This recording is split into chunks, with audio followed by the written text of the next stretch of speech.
भाई जो गुरु वचन पे डट के कट गए फंद 84 के।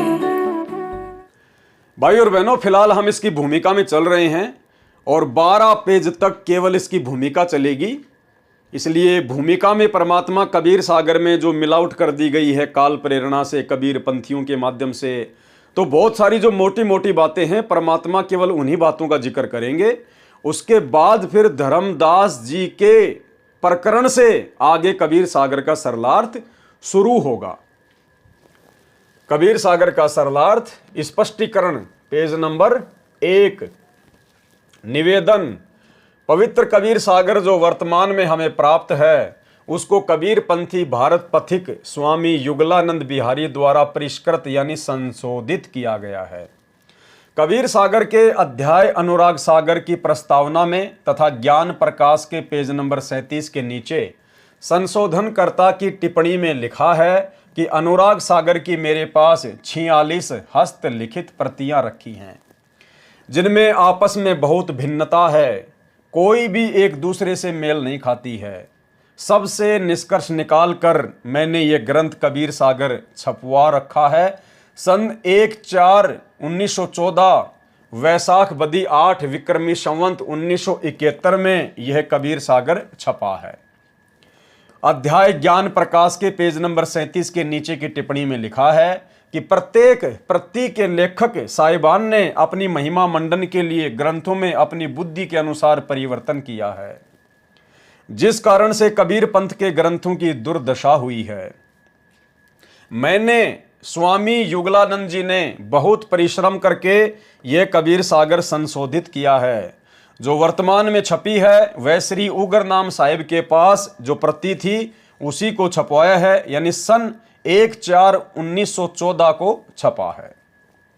उपरोक्त प्रकरण से सिद्ध है कि कबीर सागर में ज्ञानहीन महंतों ने कुछ मिलावट या काट छांट की है, वह उनका अपना अज्ञान अनुभव था, परंतु सागर होने के कारण कबीर जी के ज्ञान को समाप्त नहीं कर पाए।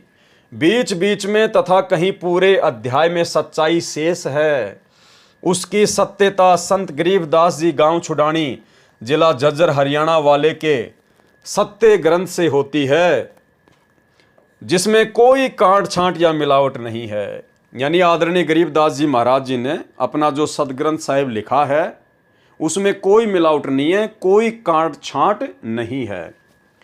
अपने तत्व ज्ञान को पुनः मानव समाज को प्रदान करने के लिए परमेश्वर कबीर जी ने अपनी प्यारी आत्मा संत गरीबदास जी को संत धर्मदास जी की तरह सत्यलोक के दर्शन करवाकर उनमें यथार्थ आध्यात्मिक ज्ञान भर दिया था, जो संत गरीबदास जी ने परमेश्वर कबीर जी व उनकी संरचना तथा सत्यलोक को आंखों देखकर गवाह यानी विटनेस बनकर अमृतवाणी बोलकर लिखवाया है, जो दादू पंथी श्री गोपाल दास जी ने लिखा था, जिसकी हस्तलिखित कॉपी भी हमारे पास उपलब्ध है तथा प्रेस द्वारा छपा हुआ ग्रंथ भी है। उससे तुलना करके जो प्रकरण कबीर सागर में मिलता है वह मैंने सत्य माना है। कौन कह रहे हैं? गुरुदेव भगवान।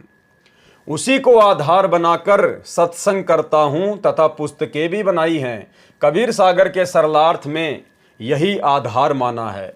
जहां जहां कबीर सागर में मिलावट की गई है उसको पुराने कबीर सागर तथा उपरोक्त परमाणु से ठीक किया है। कबीर सागर के प्रथम अध्याय का नाम है ज्ञान सागर। कबीर सागर के सबसे पहले अध्याय का क्या नाम है? ज्ञान सागर। वास्तव में कबीर पंथियों ने एक ही अध्याय के कई अध्याय बनाकर भिन्न भिन्न नाम रखकर अपनी अपनी बुद्धि से अड़ंगा कर रखा है।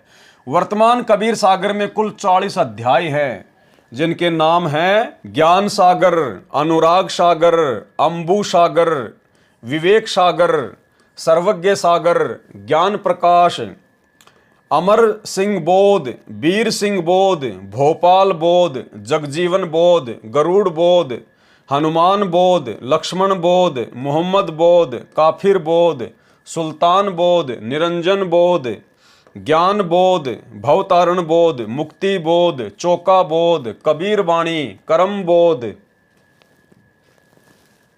अमर मूल, उग्र गीता, ज्ञान स्थिति बोध, संतोष बोध, काया पांजी, पंच मुद्रा, आत्मबोध, जैन धर्म बोध, शवसम वेद बोध, धर्म बोध, कमाल बोध, श्वास गुंजार, अगम निगम बोध, सुमरन बोध, कबीर चरित्र बोध, गुरु महात्म्य और जीव धर्म बोध।